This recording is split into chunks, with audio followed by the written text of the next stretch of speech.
Hi, Tim Goslin here. I'm with Mike Greiner. Mike recently got his CCIM designation, and we're here to talk about his journey, his pathway to the pin. Mike, thanks for What's going on, dude? thanks for this Let's do it. conversation. Growing up in your youth, you mentioned how you would see development projects in your community, and how did you observe those projects? How do they impact you? So that's the origin story of how I ended up in commercial real estate. I just thought I watched it happen and thought to myself, I don't know who's doing that or how they're doing it, but that's what I want to do someday. So ever since that point in time, it was something that I always wanted to do. I always wanted to be in the field. So let's fast forward. After college, you purchased a one-way ticket to Hawaii, and I That's right. believe you were working at a commercial real estate property management group. That's right. What Yeah. was that experience like for you? So I got my degree. It was a management degree with an emphasis in real estate development. And part of our senior project that we had was to do some market feasibility research in different markets. And Kauai, Honolulu specifically, was one of the ones that I was looking at. And it had really good metrics, not just within our field at that point in time. It's a pretty tight market for commercial real estate at the time, which is good. But also too, some of the numbers that I saw boded well for someone who's just trying to break in and get a toehold into the industry. I had an idea of what it was, what difficulty level I'd have finding something. I was comfortable with that. I didn't really have a plan on what I was going to do besides just get out there. But I packed all my stuff in my car. I bought a one-way ticket. I sent my car out ahead of me and just parachuted in. I got a job washing dishes as soon as I got there, literally the same day that I landed. Wow. And then I began looking for a real job. And ended up landing a position as associate property manager for a local firm that I was with. We had a portfolio of central business district office in Honolulu's version of their central business district. So we had a bunch of square footage there. We had some neighborhood retail and some light industrial warehouse we managed, about 250,000 square feet. And so got to cut my teeth working on all that stuff. Wow. So you were there for about 2 years, your introduction to the commercial real estate world, come back to San Diego, and then you begin your brokerage career at Marcus and Millichap. That's right. So topped out in what I wanted to know, working in property management. I learned how NOIs arrived at on a ground level, but I also learned that I didn't want to be a property manager. Yeah. And if that wasn't really part of the plan at any point anyway, Sure. but I did get to learn the business and the next progression. If you want to own and develop real estate, there's different avenues of going about it, but being a broker is one of the best ways of going about it. That's something that's apparent to anybody pretty early in their career. I came back, applied at a few shops, talked to a few local and national firms. Marcus and Millichap was one of them. Got an offer from, which became Cushman out here, and an offer at Marcus and Millichap at the same time. The offer with Burnham was an analyst role on the asset management side, which maybe would have been great and opened some doors. I got that offer on a Monday, and every day after that, I started getting more and more antsy about getting word back from Marcus and Millichap, because I just knew I couldn't be in a role where I'm doing the same thing every day. I wanted to be in a role where you're working to put points on the board rather than doing the same thing every day. Obviously, brokerage, there's no floor, but there's no ceiling either. Right. It was definitely something I'd prefer to be able to do, get the brokerage side, and eventually got a position selling multifamily. And so you start with Marcus and Millichap, and if I recall, it was March of 2008. It was actually, that's when I came back from Hawaii, but when I got that role and started, my first day was actually August 16th, actually. Okay. 2008. What was so significant about that? I don't know if anyone remembers, about a month later, some stuff went down. Didn't make it easy to be a new broker in the market, but that was maybe 3 weeks or a month before Lehman Brothers crashed. Yep. It was like my version of that scene in Wolf of Wall Street where, everyone's watching the stock ticker on the ceiling and how the market's just getting blasted, except for us. We were just it was more refreshing the Wall Street Journal homepage to see how much everything was taking. But I knew right away, pretty early on in my career, that This is going to be a project that wasn't going to be easy to do. I wasn't really too worried about what I thought I might be about to go through, because I knew that if this is something you really want to do, it's going to happen. Or at least that was my attitude, was this is happening. So you're starting your brokerage career in what you didn't know back then, but now looking back on it was the beginning of the Great Recession. What was your first couple years like in the industry? It was terrible. It was not good. I'm right there with I'm you, not going to man. sugarcoat it. It was hard. But yeah, but the reason why I bring that up is because look, people could view the market that we're in right now and they could see that as tough. It gets a whole lot worse than that. And if I could survive that scenario, then I don't really see how anyone else couldn't survive and thrive in any market. I never viewed myself as someone who is overtly talented in any of the skill sets that you need to have as a broker. There was always like a few things I was like pretty good at, but never really knocked it out of the park in any particular department. Just the one thing I knew how to do was to outwork the problem, outthink the problem, and to stick to it. I think even in that kind of situation, as long as you ensure that you're doing the right things every day, every week, every month, Yeah. then it's just going to be a matter of time, Right. before you actually make it.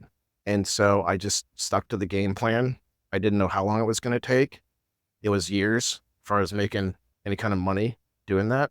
I think I had my first 10 escrows fall out. I had my first 3 listings expire. And I was hearing things from other brokers like, dude, I've never seen anything like this. In fact, I've never even heard of anything like this happening to anyone. But sometimes life eventually says yes when you don't take no for an answer. Right. And if you keep pushing, eventually good things will happen. When I eventually did start closing deals, when I closed my first deal, by then it was pretty bad. I was sleeping out of the back of my car. I had $113 in my checking account, which I remember pretty specifically. Wow. I was, grabbing suits from the dry cleaner out of my trunk and then working out in the gym upstairs in our building that we're at Marcus Millichap, and then showering and then going to work. And then to keep the lights on, I was valeting full-time hours that whole time. On top of that, I was putting in Marcus Millichap. So no exaggeration, I was legit working 80, 90-hour work weeks that whole period of time just to get enough hours in to support myself with the valeting. And I had a streak where I worked 258 days straight. It was not my only streak, but if I didn't have a valeting shift, I'd work 8 to 8. If I did have a valeting shift during the week, I'd usually leave around 4 and then valet till 11. And then I usually worked a 6 or 8 hour shift on the weekends. It was about 3 years before I could get out of that loop. But again, it was a plan that worked. Yeah. It was something that kept the dream alive until the dream kept itself alive. And then eventually just started getting some deals rolling in and haven't looked back since.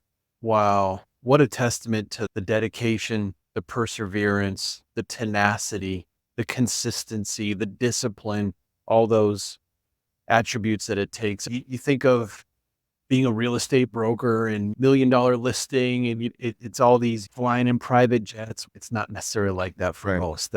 That's the exception, and what you described isn't necessarily the rule, but it does outline just how difficult this industry can be to really get a toehold in. People don't think about how the sausage gets made. Yeah. So a few years into Marcus and Millichap, you now got the wind at your back. Yeah. You're building some momentum, and I believe at one point you were making top 5 in your office as far as the multifamily practice group goes. For multifamily, bro. My last full year as there is the number 4 multifamily agent for the San Diego office. That's fantastic. And then it was also during your M&M period when you first took a look and noticed the CCIM. I believe you took a core course at that point. Is that correct? What did that look like? I wasn't particularly ready to focus on additional projects time. I didn't follow through, but it was already something that I really wanted to do. and I can call back to it when I'm talking about what I was thinking and what I was going through when I actually went through the process of finally getting the designation, because I can call back to that when we eventually talk about that. But there were some pretty clear reasons why I wanted to do it. I wish I'd done it back then, knowing what I know now. But it also goes into the idea of, and I'll call back to this again later. If you're thinking about doing it, I'd say just do it. That's another takeaway I had from that at the time. You can always think of reasons not to do anything. If you want to find one, you'll find one. And I let my head go to that place, and I wish I did it earlier. I don't know how my career would have been different because of that, but I'm glad I have it now.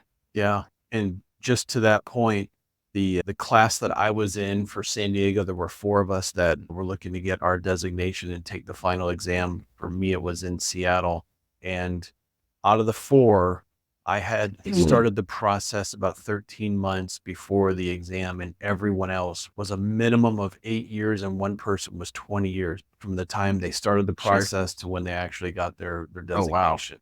So it's, it can take a while, and it's really just a matter of how dedicated you want to be to the process. You're at M&M your last year, 2014, I believe. 2014, 2013 was my last year there. Ended up leaving in 2014. And then you transitioned from M&M to Wells Fargo. What was that thought process like? Between the two, I'd been recruited to go work in raising debt and equity on deals. I did that for 3 years in between. That was something I really wanted to learn in order to eventually build my own stuff, develop my own projects. And I did that. I did reasonably well for that for 3 years as well. But that leads into why I went to Wells, because I eventually got to a point where I wanted to start doing my own deals. And that time, I'm buying a much nicer house and trying to start a family. And so the overhead was going to be a lot different than it was when I was living in the back of my car. What Wells Fargo provided was a gaming opportunity to have a floor in my income. We all know as brokers, whatever you have as a salary is whatever you have in the bank, divided by however many months you need it. But also too, if I'm going to do pretty intensive value add deal, that's the same money I need to put out there. And that money is going to go out for 18 months, 2 years, 3 years, who knows. The situation I was in, that wasn't a risk that I wanted to take. And also too, I got an opportunity to learn something that's extremely important in our industry, was to understand how commercial mortgage is underwritten. Maybe in more than just on a surface level than you might understand as a broker, but to really get a bit more deep into that, understand how lenders are assessing risk and how things are getting priced and how to sensitize a deal. And it actually eventually made me a better investor, because it taught me some skills or some practices that helped me to be able to protect my downside on a deal as well. If that makes any sense. It wasn't something that I wanted to continue on it as a career forever. I still considered myself a commercial real estate guy when I was there. My role was a commercial lending role focusing on commercial mortgage, but I never really considered myself a commercial banker when I was there. I still at heart viewed myself as a broker. Sure. And I knew that once I had gotten everything in the investing side moving in a direction that allowed for it, that it would make more sense to go back into brokerage. So that was always the goal. Right. And eventually that ended up happening. It was, the other side of this is that it was really hard to find a good deal. I was there, right, without being in the ecosystem, out knocking on doors and being within the community, of hearing about deals coming out and everything like that. It was really hard. Took a long time to find a good deal. Eventually did. And then when I got it to a point where I was able to, then it was time to go back into brokerage. And it was while you were at Wells Fargo, you became dedicated to obtaining your CCIM designation. Why the desire at that point to make that hard push in pursuing your pain? Obviously, I still had some kind of a monkey on my back about not completing it the last time. I was still itching to do it. I was aware of what it meant to have the designation. Sure. One of the obvious things that it provides is that it broadcasts out to the market type of credibility that would normally take months or even years to gain with the client. anyone who is aware of what it means to have the CCIM designation. Obviously, you have to have done a certain amount of transaction volume to do it. But to me, more importantly, even than that, is the standard of ethics that you have to adhere to obtain and maintain one. That is something that we know we go the process to verify that beforehand, but also too, you're going to need to maintain that in order to maintain your designation, which we'd all think that should go without saying in the industry. But that's something that if I were a client who is hiring a broker, that'd be something I would appreciate. Also too, just being able to go through and on a more deeply level, break a deal down to its fundamental components and analyze it on a level that allows you to take any type of two different scenarios that the client could go through with their property, their portfolio, and compare the two apples no matter what they are. Right. There's so much that you're diving into when you're taking the coursework for the designation that, maybe a lot of it is stuff that you specifically may not do in your day-to-day, but there are things that you're going to want to know no matter what discipline you're working within, just to be able to have any type of conversation with the client that needs to be had about any kind of scenario that could possibly come up, and be able to call back to the process that you had learned to take that conversation and translate that into an analysis that can produce a solution for a client. Yeah. And I didn't know and don't know of another avenue to sharpen that sword in the way that the designation allows you to. And then also too, I mean, that for all the clients out there, for all the other colleagues that are out there that are aware of what it takes to get a CCM, they're aware that's the case too. Yeah, I agree. Just the ability to analyze from an ownership perspective, hold and do nothing, hold and refi and reposition this, or sell in 1031 or sell and pay the gain. And what do all those scenarios look like? And how does it impact the client? That's really where the designation really provides. Allows you to take all those moving parts, all those different scenarios with different variables, and boil them down to comparable scenarios that a client can make a decision off of, which is ultimately what we're there to help the client do. You're now at CB Richard Ellis. You've got your designation. What doors has a designation opened for you now that you're here at CB? It goes back to some of the things that I mentioned a second ago. It broadcasts an additional credibility that you need to be able to talk to a different client demographic than you may not have had as easy of access to in the past. When in my first stint in brokerage, I'd underwrite to a real simple NOI. You know what the market cap rate was for that property. It was a pretty simple analysis to figure out what a property probably will sell for. In my opinion, those days are gone. I don't know how temporarily that may be the case, but that's certainly not where it starts and ends at now. Even underwriting to a cash on cash return isn't enough for a lot of clients. Another broker who was super successful gave me some pretty good advice. He said, if you want to make a lot of money in this business, you got to call the people that have a lot of money. And the people that have a lot of money have it for a reason. And you got to be able to run through these analyses and do a better job at it than they do if you're going to add value to their situation. If you want to, talk to clients who are upmarket from the market segment that you're currently working within, the designation is a great way to be able to educate yourself on the concepts that you're going to need to be able to navigate through quickly in conversation with these types of clients. And just right off the bat, as soon as I came to CBRE and had a chance to really test it out and challenge myself with those types of conversations, it was pretty apparent right off the bat that I'd gotten what I was seeking from the designation when it came to how I could apply it. The individuals you were now able to have a conversation with that enabled you to have those conversations.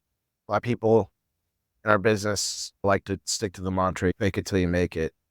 I don't believe in that. Right. I believe that you can and should make yourself into what you need to be in order to get the types of deals that you want to get. That's right. I mentioned early in the conversation that I never really saw myself who had any particular skill set that really had a wow factor to it, other than the ability to, like I said, outwork and outthink the situation. And it's a better way of going about it, in my opinion, because you can have control over how much success you want to have if you look at it that way. Yeah. And so in concluding, if someone wants to reach out to you, Mike, what's the best way for someone to contact you? You can reach me on my LinkedIn. If you just do a simple search for Mike Greiner San Diego, that should pop up. Also, my contact information is also available on the CBRE website through my profile on the CBRE website, which you can get through the same search, or you can just email me. It's michael.greiner, Greiner, at cbre.com. Wonderful. Mike, thank you for your time. Appreciate it. Thanks, brother. You take care, Right bro. on. There we go. Done and done.